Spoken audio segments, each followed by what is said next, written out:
So it didn't actually change anything this season. So you guys lucked out there. So I'm guessing you ended up liking the tiebreak system then. Well, I was going to be really against the new system because I thought like other teams were more deserving. Then I actually looked at the other teams I thought were more deserving. I realized they played just as bad as teams as we did. It's like all these 8-8 teams who didn't make it all basically beat up bad teams. So I was like, I had this whole thing of like I'm going to say how we unfairly got in, and I was like, oh, actually, maybe not. Yeah. No, like that's just the point of an 8-8 team, though. Like you aren't good, you're not bad. It's like you're right in the middle of the road. You guys were one of the teams to at least get to that point. My team, of course, didn't, but we fought for it. I'm happy for that. You guys actually got to that 8-win mark, which apparently was the magic number for this season. Even though you guys got in on SOS, I believe, right? Mm-hmm. So yeah, we snuck in there. Yeah, just barely. Still, that's good though. Making playoffs is a big accomplishment, especially for a league where everything's so random. Really, do you think do you think there's like a single thing that made you guys successful? I would call you successful. You broke that 500 mark at least.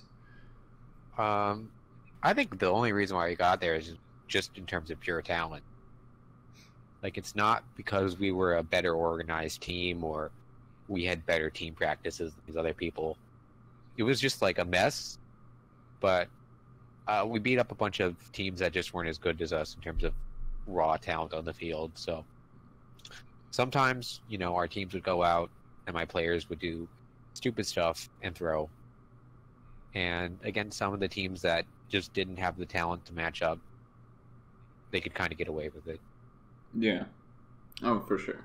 Again, that's the RD2L for you. You just need the one player to really bank on. Do you think Prohibit kind of filled that role for you guys, or was it just kind of Yeah, mixed? I definitely think so. I definitely think without Prohibit we'd be in a lot of trouble. So I know I got a lot of flack for drafting him at number 2, but I actually kind of went back and looked at all these teams that drafted super early in top 5, and everyone else that was drafting around me, like they either wound up like disbanding or at the bottom of the list, bottom of the division. The only other team that did okay was really Nutty Pizza. So I think, having a low MMR cap who just isn't that good, it's really a huge problem. So I think if we didn't have someone like Prohibit, we'd be in a lot of trouble. Mm-hmm. You really need someone to take over games because most teams have like a captain who's got, keeps everyone in line, and then like one pretty good player. So with a lower MMR captain, it's not going to be the case. The captain's more of liability than anything. So you really just need to win in terms of pure talent alone. For sure. And I'm betting you were also looking at Prohibit just to be sort of a drafter from the beginning of the season as well. I knew that was a possibility. I know he drafted before. I always am able to kind of find a drafter. So a couple seasons ago, I captained, and I got Ribs, also sometimes called Harry Potter, and who wound up later becoming a leaderboard player, and he was absolutely amazing at sport. But his drafts all kind of suck.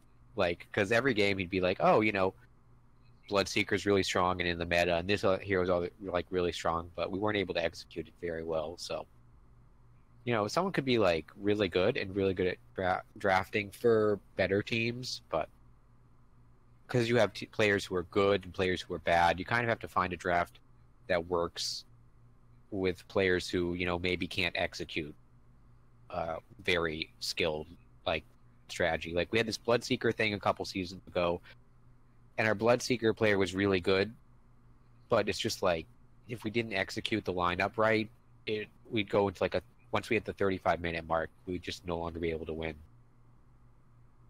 Mm-hmm. Yeah, a lot of teams struggle with that, just having like one player that can play one hero really well, and so they end up depending on that kind of, and if it gets banned out or if they just don't have the perfect game, really, the game that really suits them, and kinds of falls apart. We're going to take a little bit of a deep dive into Prohibit's drafts here. We touched on it a little bit before we actually started recording.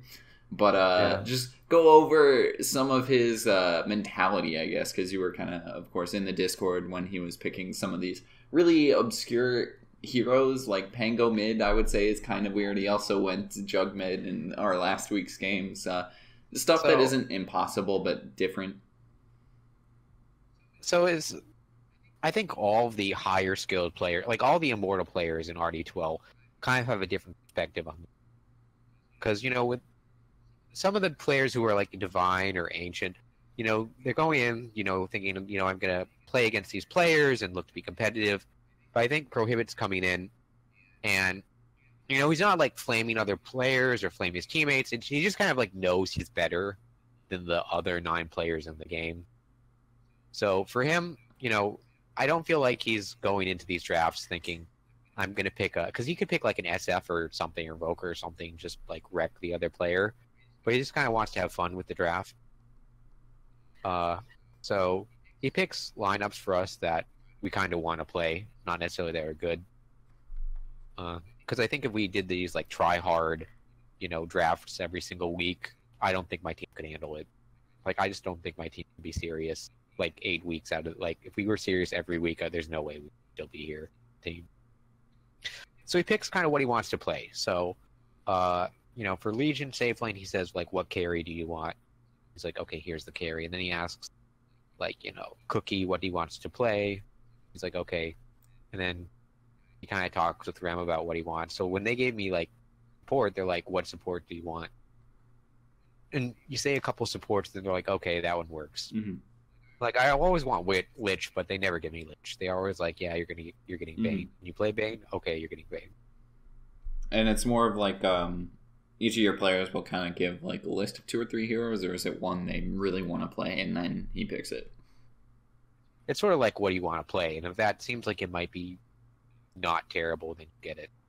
So he's always like, he always saves his pick for later, usually. And it's just whatever he felt like playing. So we had like an Ursa game. He's like, Slardar is good against her, so I'll just play a carry Slardar. So that's like game 1. Since I've gotten a free agent, I've been sitting out one of the games, and whenever I sit out, I just look at my team's draft, and I never know what they're doing. So when I look at our team's draft, I do not know, and it's my team, I don't know who's playing what and what role at what position. There was this game where I saw a Slaughter after we did carry Slaughter. I'm like, that's got to be a carry, and then it turned out to be like an off-lane support, like a 4 position or something. So I don't know what we're gonna do until we do it. Which is a little scary, but so it sounds like there's a little bit of cockiness in the formula for your drafts as well.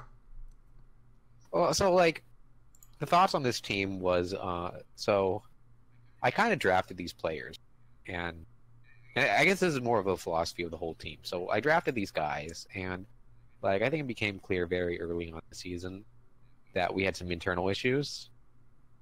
I think everyone kind of knows this, right? I don't think that's a secret that there's internal issues.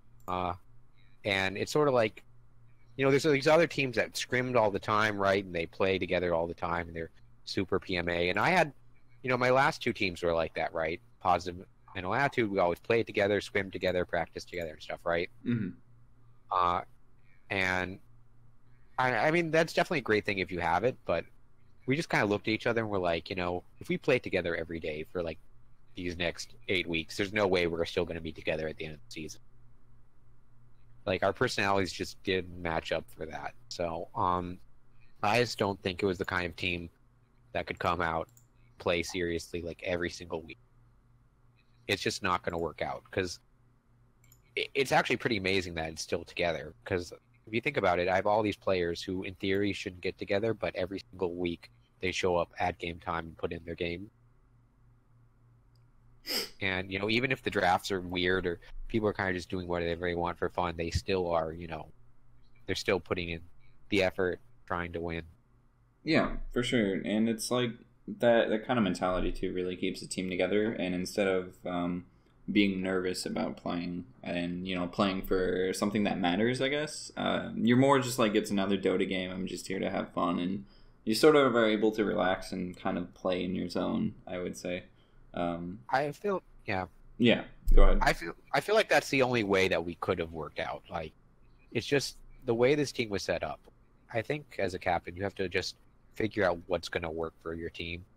So there's all these other teams, right, that like had this idea of how they were going to work, and they wound up disbanding. So that I think that shows you that whatever their strategy was didn't work. So, there's all these other teams, and that's one of the things I think my team really felt annoyed about is everyone talked about how we're going to be this disband, we're not going anywhere. And all these other teams that supposedly had it together, I think it's clear they didn't have it together either. So I think every team has internal issues. Like, I don't think there's any perfect team there. It's just people really know about our internal issues more than I think other teams. Yeah, and it really comes down to how much you're able to put up with. I mean, so any team that's losing games is going to have issues. Like, I was on a lot of teams that were very positive, but when you start losing games, sooner or later, people are going to start blaming other people for the losses. So we just had the kind of personalities on our team that they'd actually like be upset that they're losing and argue about it. I think part of it is just them trying to start drama, but it's also, that's kind of how our team play. Mm-hmm.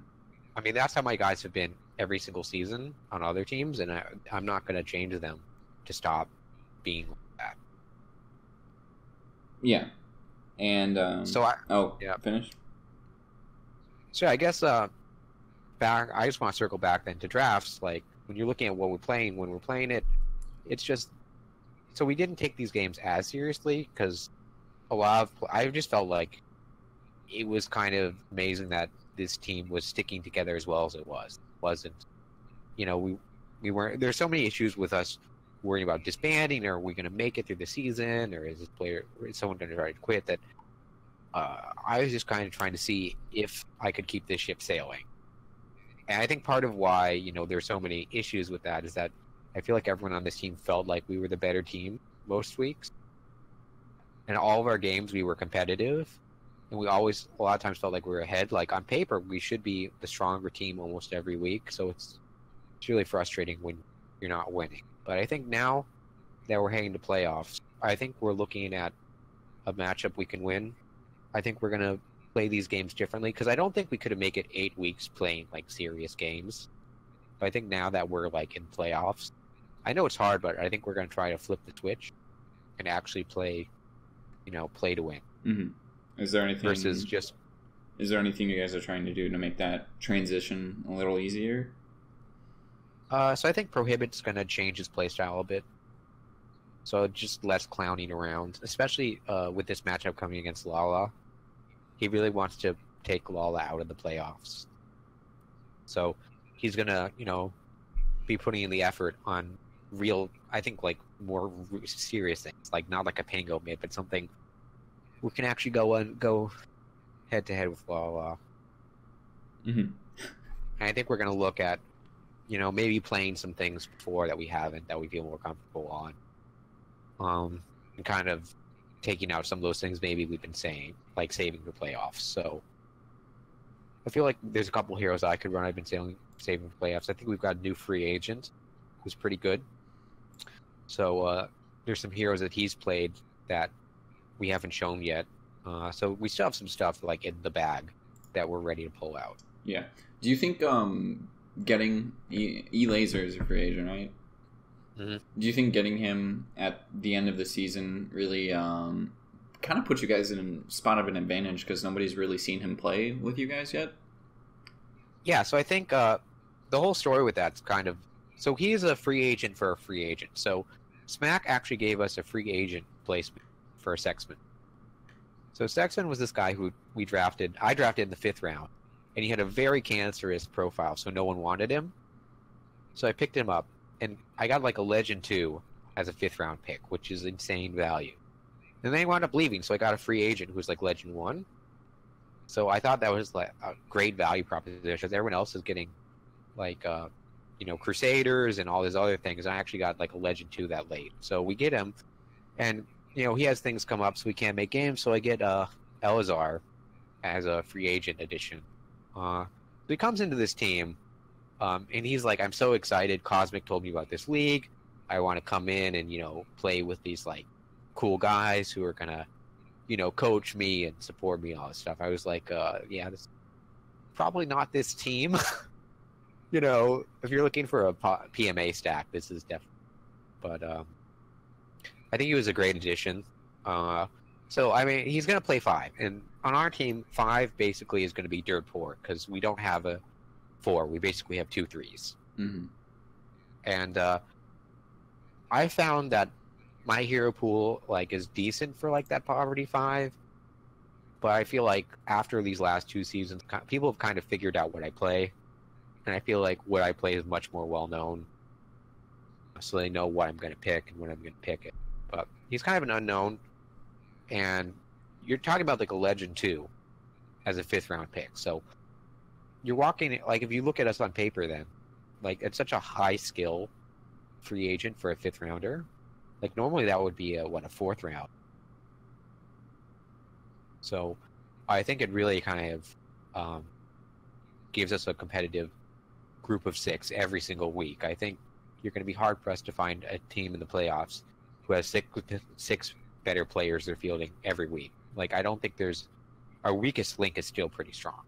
I mean, I'm probably the weakest. Maybe I'm bad actually. I'm probably bad. Yeah, at least you're willing to admit that. Remontoire is moving on to some of your old players we've already brought up a little bit. Able to kind of pick the heroes he wants to play in a lot of these games. Played Wind Ranger both games this last week. He's actually a player that I looked at as well. Pretty decent.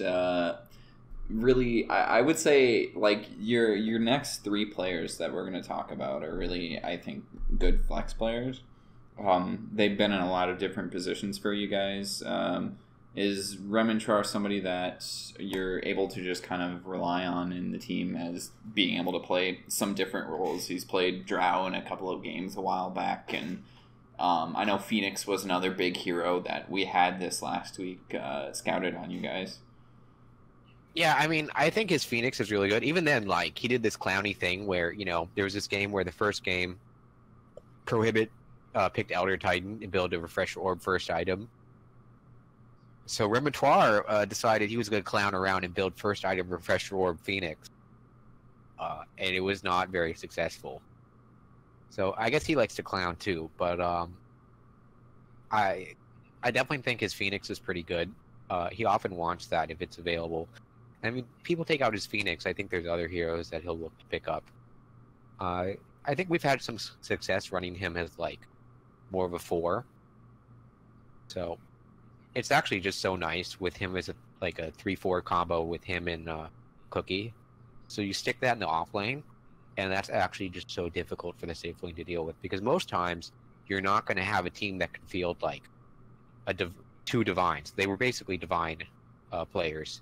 Most teams are not going to be able to put 2 divines in the off lane because most teams just don't have that many divines. But we can stick 2 players at that level in the off lane and just create chaos. So we're looking at putting him on heroes like the Phoenix, where he can get some items. He doesn't necessarily need a huge amount, but he can get some items. And if he gets items, he can have impact with them. But if he can't get them, he can still do stuff. The goal really with him and Cookie is just to, at least when we're running them in the off lane that is just to shut down the safe, which is kind of what we did the last year. Just prevent the safe lane from really getting anything. Solid strategy. Was that something you really wanted to do from the beginning of the season? Yeah, so I originally thought maybe I would put Remontoire mid and pick up like Prohibit and Cookie in the off lane. But the idea was always to have Cookie +1 in the off lane. I thought like for a 3rd round pick, getting Cookie, I mean like you kind of know what you're getting. You're getting some issues with picking, but I could put Cookie plus someone else who's pretty good in the off lane and just cause so many problems for the safe lane that it's a way we can win games against teams that are reliant on the safe lane. Yeah, and especially as you said, 2 divine players in the off lane when normally you can't field that just because you have to throw your divine player in the mid lane. It's one of the things an early draft role ends up bringing for you. Was Remontoire and Cookie, were they 2 players that you had scouted like even before the draft started that you knew you wanted to go after? So I didn't spend a huge amount of time scouting the draft, but I kind of knew people that I wanted. So I had played against Prohibit a couple seasons ago. I saw he carried a pretty mediocre team into playoffs. And I know that he had some playoff experience making deep runs, so he's definitely a player that was on my list. I kind of wanted Solaris at number 1, but I wound up at number 2. I felt like the top of this draft this season, I don't know what your thoughts are on this, but I feel like the top of the draft was really underwhelming. It felt like there's all these people who you thought were going to be good, and it turns out I feel like a lot of these players that were like these high immortals in Sunday just didn't pan out. But I think Prohibit has. I wasn't originally planning on picking Remontoire. I know he was a late addition to the Sunday sheet, but I remember seeing him before and playing against him and knowing that he's a pretty good player. So I thought, other teams don't realize how good he is. I could get a value pick there. I really felt like I needed like these kind of high-skilled players to compensate for how bad I am. Because a couple seasons ago, I had a really good team. I had like Aki and Harry Potter, and I couldn't playoffs. I mean, my 6th rounder a couple of seasons ago was 4,500 MMR, and I still didn't make playoffs. So I was like, I'm going to need some serious talent. So I saw Remontoire there. I was like, this guy can play. And I know Cookie had played with Prohibit before, and I actually did look a lot into Cookie, and I saw like he'd been described as like a player who's like more casual. I thought maybe that would fit better with Prohibit. Okay, apparently that wasn't the case. So, yeah, it turns out not to be the case. And I had played with Legion a couple seasons ago, and I knew he was good. And we were on good terms, so I figured I'd pick him up, and he'd play whatever I need him to play for this team. Yeah, and that's, again, one of the things, too. I kind of marked him down as a flex player as well. He's played I think he's even gone mid for you guys a couple of games this season. So, I mean, Legion was not super excited to be on this team. Because, like, he kind of looked at the other players on this team, and he was like, these people are known to have red flags. And he kind of wanted more of, like, a PMA stack. I mean, there's a reason why he fell to 4th round, right? So, he's there, so I picked him up.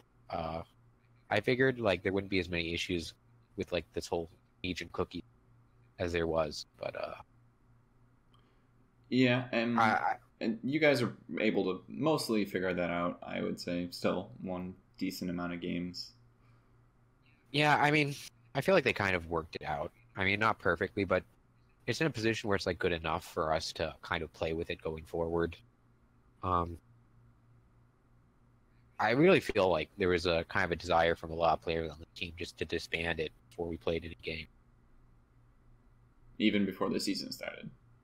Yeah, there was kind of a desire to disband. But I convinced them just to kind of show up and play it out. So I convinced them, we don't need to do all the things teams normally do, like scrim and all these other things. We could just show up to the games and kind of take the casual and see what happens. Yeah. From the words of Spence, the past winner of RD2L, they didn't scrim. I think they scrimmed once at the beginning of the season and then never ever like got together as a team outside of Monday nights, of course. So that strat does work. Maybe it just makes you hate each other less. I feel like, there's all these Reddit posts, right, about like, can an organized stack beat a stack that's just like higher MMR? The consensus always seems to be like better players usually win out, just in terms of like, usually you're better off just having raw skill versus a team that practices a lot. I like, if let's say Melflox's team didn't practice all the time, they probably wouldn't be as good as they are now. So I think practicing helps. But yeah, as captain, you have to figure out what works for your team. I mean, you were captain, right? So I'm sure you had insight to what worked for your team, and I'm sure whatever worked for your team probably wouldn't work for mine. Whatever worked for my team probably wouldn't work for yours. Mm-hmm. Like, that's your job. So you have a duty to kind of figure out what's the right way to approach it. And it's kind of hard. So I like certain players like Melflux, right? Like, he's a high-ranked immortal player, and he can come in and tell his team, we're going to do this and this. And he's going to scout players who practice all the time, and that's going to work out, right? Because he's Melflux, and he can single-handedly carry games himself. I kind of don't have that luxury. I kind of have to, like, because I'm bad, I kind of have to find the talent there and roll the dice and find. I was really sort of banking on this season having that talent gap to push us through. And I mean, it ended up working out. So yeah, I think it goes to show you, like, one of the things I really liked about them expanding the playoff number of seeds is that encourages teams not to disband. Because you could be like, I think we were like 4-8 and we still make playoffs. So before, like, it's like, oh, we're not going to make playoffs, we're just going to disband. But now you could go until like week 6 and still mathematically have a possibility of making playoffs and still be a terrible team. And then after week 6, it's like, well, there's only 2 weeks left. You might as well just stick together and finish out the season. Yeah, just play a couple of fun games together, for sure. So we're going to move on. We kind of talked about each of your players. We're going to talk about Cookie just a little bit. We kind of touched on him. But again, as I said earlier, kind of that player that's played some roles other than just the offlane role, but that's, of course, his main thing for you guys. He's... I have one note written down here that I think is kind of a meme, but you guys have done really well whenever he plays the same hero twice. 3 weeks ago, we played Undying 2 games in a row, and you guys won both. And, of course, this last week, you played Beastmaster both games, and you guys were successful. So that's something you could look at for future games. Yeah, so the kind of logic on that is our drafts tend not to be like this super complicated process. It's like, the feeling is if we have a lane and it works well, we're just going to pick it again. So we played against you and we had like this Beastmaster Windrunner offlane thing going.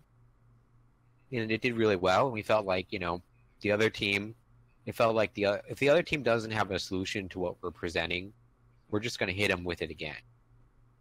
So, like, if he's playing Elder Titan and he's doing work and he's feeling good about it, put up a win, and our feeling is maybe the other team doesn't have a great way of dealing with Elder Titan, so we're just going to run it again.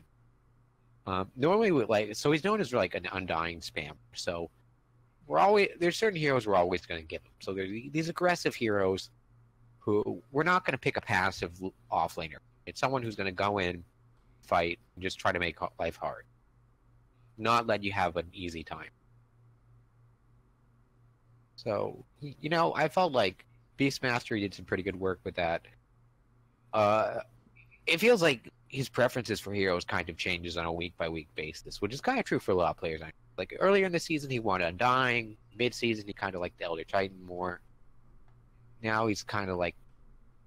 I don't know. It actually feels really hard to scout our team. I'm not actually sure what we're going to want until game day. Yeah. So I know Diaspora likes to scout quite a bit and plan for what she thinks the other team's going to do. So I think that's one of our advantages, is that her scouting talent and abilities aren't going to be that useful here, because if I can't figure it out, I don't know if she's going to be able to. Yeah, and I mean, yeah. we just essentially like, all right, what do you guys think? What do we think you guys play well? We'll just ban that because this is impossible. Well, it's just like everyone plays every hero in different ways, but I think now that we're going into playoffs, we're going to try to settle things down more. But going to playoffs, not a lot of teams seem to know a lot about us. Everyone knows who we have, but not what we pick. Yeah, for sure. And then kind of a retrospective question for you. If you had to redraft this season, would you pick same 5 heroes again?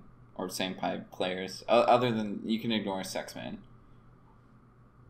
I mean, even Sexman's not a bad pick, because when you true, drops out, you get a Legend 2 free agent, you know right? what I mean, yeah. I thought about this quite a lot. I think I talked about this earlier, but if you look at all the other teams who are drafting my place, right? So teams with what I would call relatively weak captains, these teams were not successful.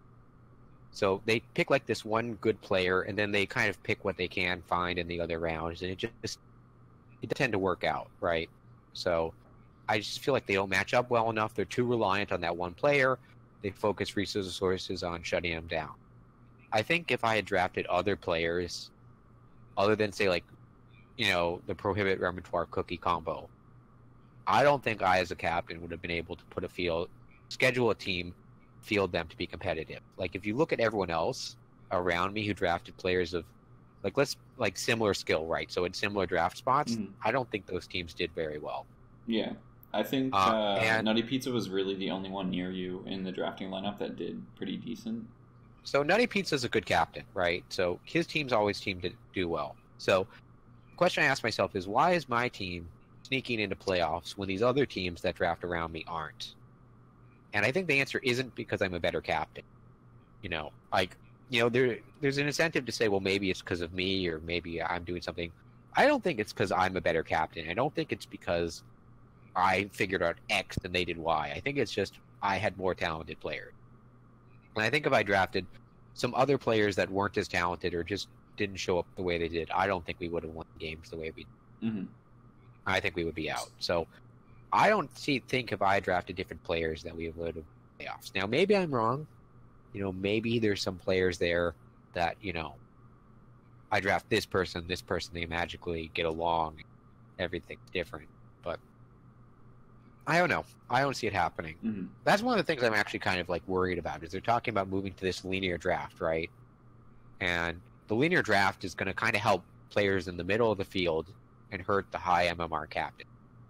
So I think there's like these high MMR captains definitely are walking in really strong. So I understand why they like feel that way, because they tend to come in very competitive. But I feel like these lower MMR captains, we would really get shafted by that. And I don't see, like, it feels like lower MMR, like these players drafting at the start, these teams were barely competitive as it is. Like, I feel like you've probably played against some of them, right? Like, Mm-hmm. do you feel like these teams were competitive relative to the like higher MMR captains that you see? I think it depends on the team. Like, in the case of Naughty Pizza, you just have a really good captain, and they're able to be successful. But if, like you said, if you just are able to get talent, then you're successful. And if you aren't, and you're a low MMR captain, you're kind of just screwed. And so, Yeah. the follow-up question I was going to give you is, if you were higher MMR at the beginning of the season, let's say you dropped 5 or 6 spots, do you think you would have been as successful and made playoffs? Geez, what would I be drafting at that point? So at that point, I think Prohibit's probably out of the board, right? Probably. Let's say Prohibit's out of the pool. At that point, I would have probably taken Malachi. And I think Malachi would have probably been like the same story. Like, so Malachi's not as good as Prohibit. And then what we probably ended up with is another squad full of monkeys, right? Mm-hmm. So, I mean, the reason why I think he fell is people are worried they didn't want a team full of monkeys, but if you're going to have a team full of monkeys anyways, Malachi's probably fine. So I probably would have taken Malachi there. I know D&M actually, when I listened to the draft, D&M and a couple other people were kind of like talking about players. Like, so I listened to it back, the draft like cast, and it seems like D&M actually thought about all the players that I picked. So I'm feeling like all the players that I picked would probably not be on the board. So I feel like Repertoire maybe gets snatched and I don't have him there. So I'd probably have to find someone else second round. I imagine Cookie maybe is there, maybe not. I don't...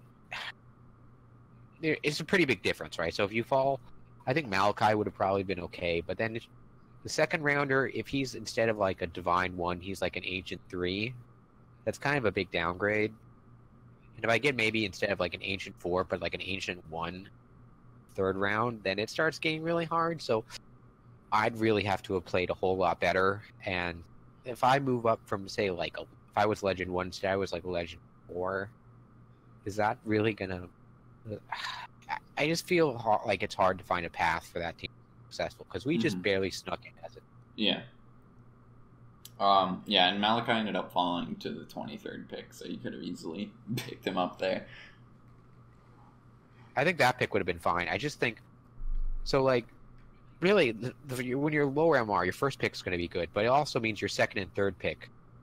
Like, the whole point of having that, lower MR captain is that the idea is you can get a really good first rounder, and then you hope that someone falls to you in the second round who shouldn't be there.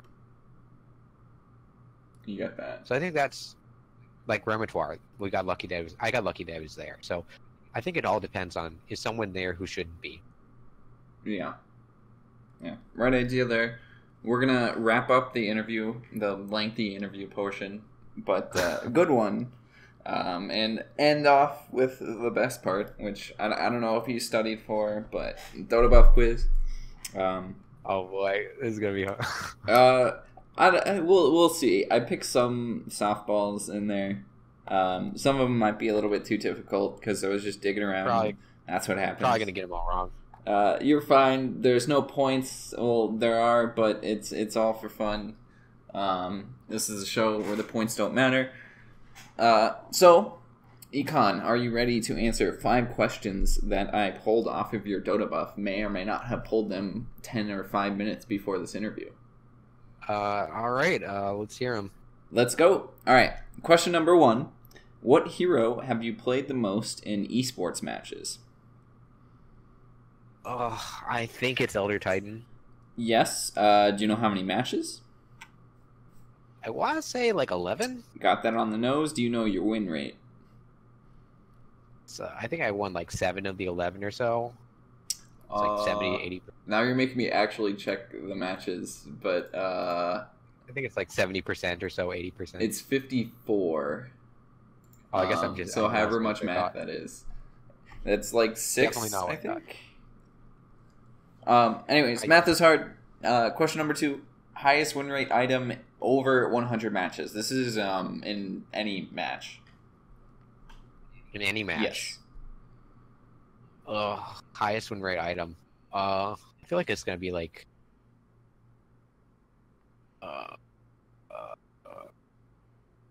maybe like Dagon 5 or something. No. How often do you build Dagon 5? This is over 100 matches. Oh. I honestly have no clue. Okay. Maybe Halberd? Heaven's Halberd? That's a good guess. It's Refresher Warren, and I'll give you the points back if you can guess your win rate with it. Probably like 90% or something. It is 76. I didn't realize I built Refresher Orb that many times. Yeah. Well, maybe you followed in on that prohibit women try strat. Question number 3. What is your winningest day of Dota? So this basically means whenever you play Dota games, what is the day of Dota that you win the most on? Maybe Tuesdays. I won 7 shot, right? 1 in 7. You do. It is Wednesday, my dude. Oh. And I only technically, cause asterisk here. I'm pretty sure Tuesday is actually correct, but when I looked at it, Dota Buff auto does it in GMT time. So it was Wednesday, and then when I changed it to Central, it was like Tuesday and Thursday tied. But I just wanted to make a joke, so I left it Wednesday. But we'll give you the points. Middle of the week. Yeah, it's that middle of the week that I'm the best. Yeah. Question number 4. When was your first Dota match? And I'll give you 2 dates for these because you technically, according to Dota Buff, anyways, you played 2 games like way before you actually started playing. I remember I had like this Lich game back in like 2012 or something. So 2012 is the right year. Do you know what month? Because the day is too specific. I think it was like September or October or something. January, and just for the heck of it, January 29th, 2012. Oh my god, that was yeah. Didn't realize it was that long. Very long time. I'm pretty sure, was that still the beta UI? Because that still wasn't the updated UI, I think. That was back in beta. So that was like back when it was in beta, and I remember I was playing on like I was playing on like wireless internet. That was really bad, and I was playing with I think I was playing on a laptop. I don't even know if I had a computer mouse at that point. Those were the days, dude. And the touchpad, like that's back when like I didn't even think wards were like so no one knew what wards were back then. Yeah. Like I didn't know that wards were an item at that point. That would definitely help your play a little bit. But you technically didn't like start because maybe you played in between this, but Dota Buff says you played literally 2 games in the month of January, and then you just didn't play for a year until like September of 2013. So yeah, that sounds right. Year-long break, 2 games kind of ruined you. That's how Dota goes. Question number 5. Last question. What is the most hero damage you've done in a game? Oh, I know this. It was a Techies game, Mm-hmm. and I did like 110, 120,000. That 102,000, but I'll give it to you. Over 100,000 is close enough. Do you know when it took place? How long ago? probably about a year ago.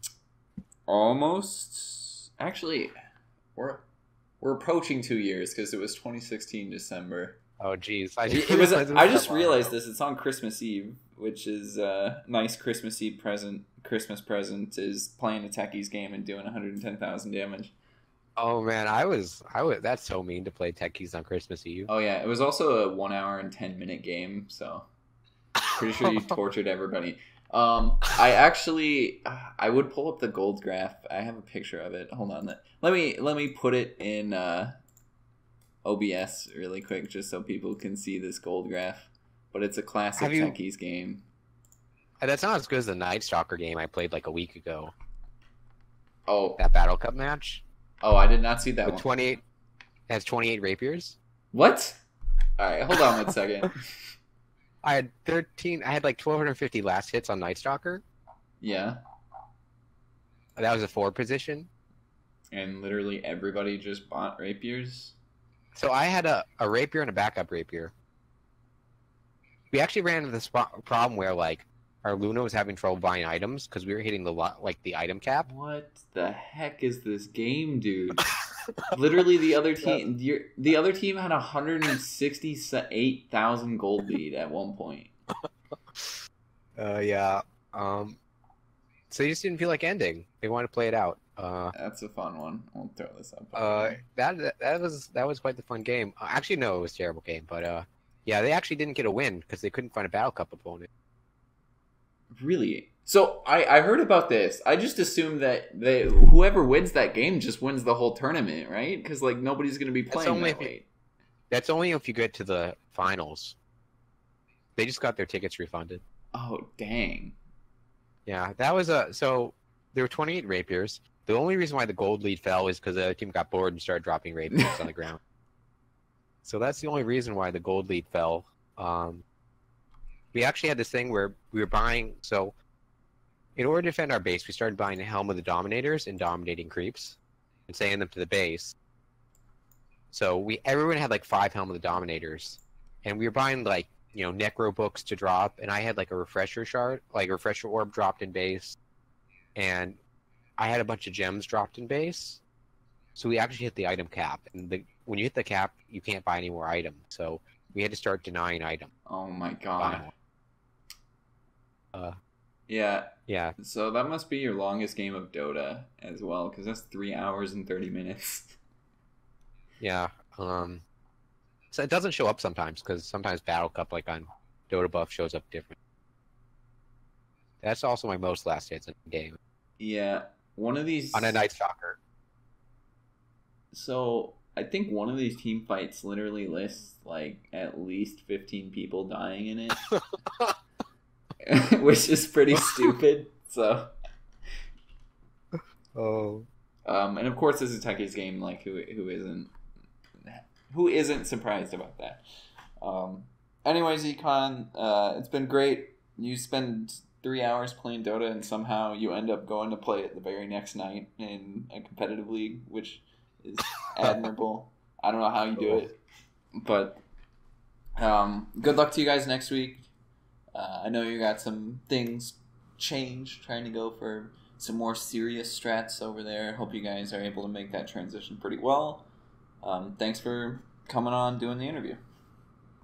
Oh, well, thanks for agreeing to interview me, and thanks for all you do to promote the division.